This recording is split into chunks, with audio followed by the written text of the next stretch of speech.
नमस्ते दोस्तों, कार हुआ गाना लाए अच्छा लगे लाइक सब्सक्राइब कमेंट बॉक्स में ज़रूर बताएं मेरे गाना कैसे लगा। मेरी वीडियो फुल देखिए आगे बढ़ाए।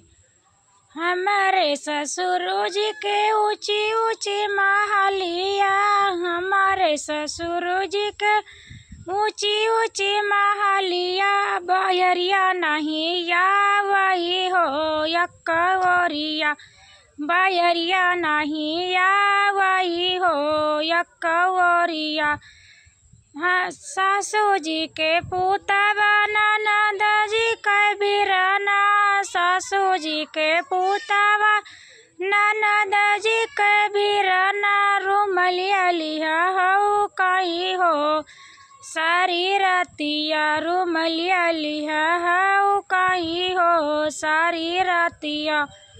हमारे जियठ जी के ऊंची ऊंची महलिया, हमारे जियठ जी के ऊंची ऊंची महलिया, बहरिया नहीं या वही हो यकवर से, बहरिया नहीं या वही हो यकवर से।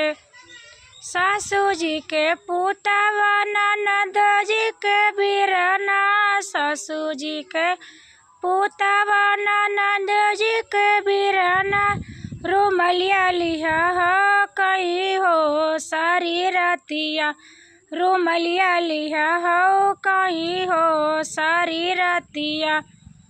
हमारे देवर जी के ऊंची ऊंची महलिया, हमारे देवर जी के ऊंची ऊंची महलिया, बहरिया नहीं या वही हो यकवर से, बहरिया नहीं या वही हो यकवर से।